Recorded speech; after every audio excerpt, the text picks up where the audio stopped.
So in this video we are taking a look at Spike from the Unmatched series of games. Spike is a character from one of the licensed properties in Unmatched. That would be Buffy the Vampire Slayer. We have Spike, who is a vampire, and his sidekick Drusilla, who is as well a vampire. The love of his life, or not life since he's dead. I was trying to figure out exactly how to explain what Spike's relationship to the other Buffy characters is. I saw that someone at Restoration Games had described that they were frenemies, and that's a good term for it. Let's take a look at Spike's character card here and see a little bit about this guy. Spike is a melee character with a health of 15. That's kind of average. He has a move of 2, which is pretty standard. He is paired with Drusilla, who has a health of 7, which is alright for a sidekick. She is also melee, and their special ability, at the start of your turn, you may place a shadow token in any space adjacent to Spike or Drusilla. Okay, what are these shadow tokens? Are these just like discount Invisible Man fog tokens? No, they are very different things. He can't travel through them. And you can see exactly what goes on with all these shadow tokens here in just a moment. So let's go ahead and get into Spike's deck. One thing you're going to see that's going to be very interesting about Spike's deck is that Spike has a small number of attacks, a small number of schemes, and then everything else in his deck are versatiles, and it is very much a deck of largely versatiles, even more versatiles than Sinbad. So it's quite interesting. So let's take a look at here. We have this card to start off with. This is Arrogance, which is a brilliant name for a card for Spike if you know the character. This is a one-off card. There's only one of these, an attack of 4. During combat, you may discard your hand even if your hand is empty. If you do, the value of this card is 6 instead. Now this is supposed to be his big bad scary card that he can play that and just like throw his whole hand down and be like, boom, this is a 6 now. I think that that's really not enough of a big scary thing to really justify this card. I think it needs to be more than a 6 if you're going to discard your whole entire hand, honestly. I know that this whole set came along a lot earlier than some of the others, so it may be something that they would have rethought if making now, but when you compare this to something like Beast Form or Forever Hide, this is really just kind of small and puny, big scary card. And the fact that it's a one-off, I mean, there's other characters with printed 6s, so this is just not real exciting here. Our next card is going to be The Rush. This is an attack of 3. During combat, if Spike or the opposing fighter is in a space with a shadow token, the value of this card is 5. Okay, so now you're starting to see what some of these shadow tokens are for. That basically a lot of Spike's cards can get some buffs on them if they are played when someone is on a shadow token. This is, by the way, all of the attack cards. There are just 3 attack cards in Spike's deck. Let's Dance, a versatile of 4. During combat, if Spike or the opposing fighter is in a space with a shadow token, you may boost this card.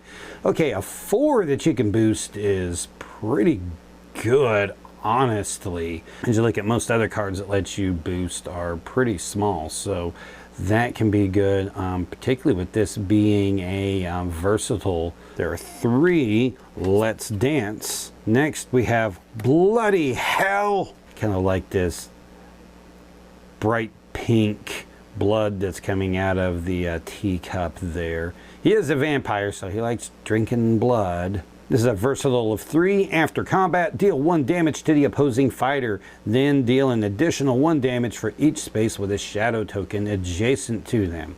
So once again, if you can get shadow tokens around somebody, you can do a lot with this. This is the Spike specific scheme here. There are, in fact, 4 of these. Draw 2 cards, then place a shadow token in Spike space and each space adjacent to it. This does have a boost of 2, so that is good for boosting maneuver or for pairing with Let's Dance, because that would make this a 6. This is one of, I would have to look to confirm this, but I think this may be like the only scheme that there are 4 copies of in someone's deck. That's a very unusual thing. We're going to go into Drusilla's cards here. Going to have 2 of these called Empathy. Draw 1 card. If the opposing fighter is in a space with a shadow token, draw 3 cards instead. So you can get some card draw if you're on a space with a shadow token. This is one that I think may be good to go ahead and play if they're not on a shadow token. That card draw is not always great. Sometimes drawing a lot can be a detriment to you. Always surprising. This is a versatile of 1. Blind boost this card. If Drusilla's space has a shadow token, double the blind boost. You are blind boosting, so you could have a 1 and that would end up being a 3, which would be like not really great, and it was 2 cards to get you to that 3.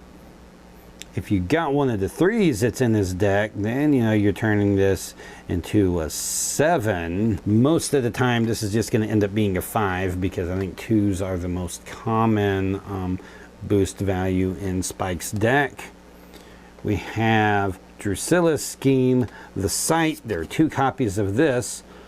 Choose an opponent and look at their hand. Choose a card for them to discard. If any of their fighters are in a space with a shadow token, choose 2 cards for them to discard instead. Okay, now this one, if you can manage to pull this off at the right time, when they've got someone sitting on a space with a shadow token, you're getting to look at their hand and pull out 2 cards of your choice for them to discard. And that is pretty ridiculously strong. This is going to be one of the strongest forced discard effects in all of Unmatched. Sherlock's, you could argue if that would be more, being that they would take damage equal to the boost value, but losing 2 cards can completely wreck someone's hand. Now we're going to start getting into some of what are essentially common cards here. Leap Away, versatile of 4. If you want to combat, choose either fighter in the combat and move them up to 4 spaces. We have Skirmish, which is a versatile of 4. If you want to combat, move one of the fighters in the combat up to 2 spaces. You have 2 each of Leap Away and Skirmish. You have, of course, Feint, which is a versatile of 2.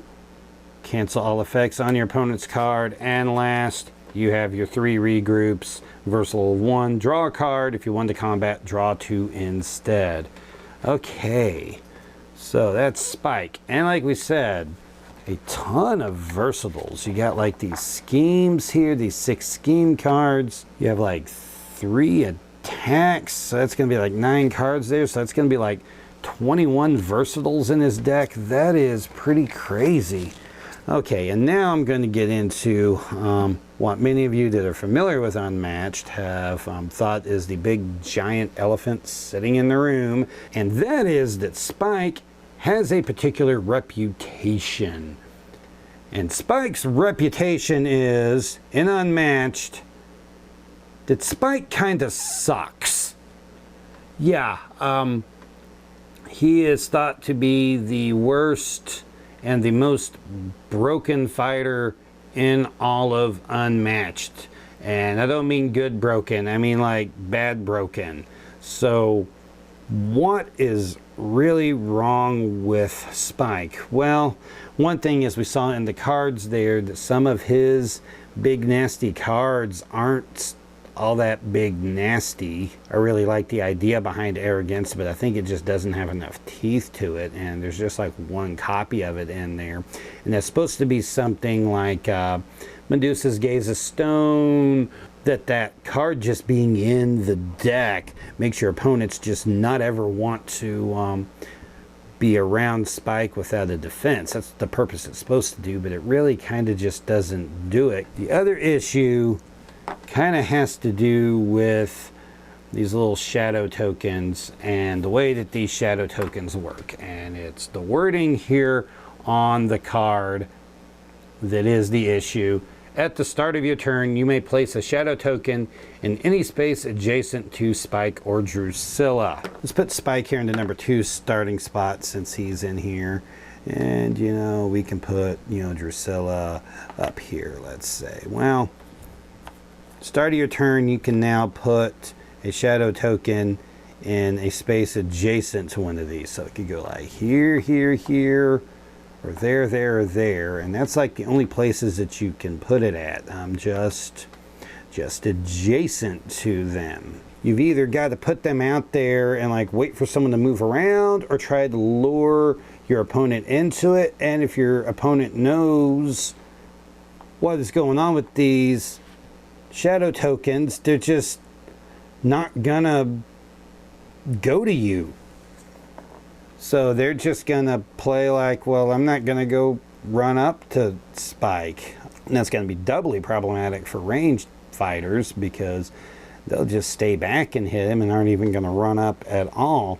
So that's really kind of your issue. And that a lot of these cards here, if you don't play them with the effects, then they're really not doing a lot. So here's what we've got. We've got this stack of kind of common cards right here. You've got Arrogance right there. These cards are ones that the shadow tokens have no bearing on. We have Spike's Seek the Shadows, which pretty much are just kind of ways to move shadow tokens around. Then you got all these that have some kind of effect involving the shadow tokens. Now, of these ones here that rely on the shadow tokens, this stack here has some kind of effect if you're not on the shadow token. It's just worse if you're on it. Most of those just being drawing a card if you're not on it, although you do have like the dealing of damage. Drusilla's the sight, which would let you pull 1 card out, which you would really want to do with 2. Always surprising with that value of 1 there is really kind of puny if you're just blind boosting it and not doubling the blind boost value. So these are all kind of weak without it. These cards here, which are all Spike specific cards here, literally are just a printed number if you're not on a shadow token or Spike or the opponent being on it. So without the shadow token, these cards are just literally numbers with no effect. So that is kind of the issue with Spike, which is an issue particularly in one-on-one. Gets a little bit better in 2-player. If you're able to pin an opponent, then you can sit there, and if they don't have ways to get out of a pin easy, you can just sit there and keep dropping shadow tokens on them and force them to be under a shadow token. And then he's not amazing at that point. He's just okay.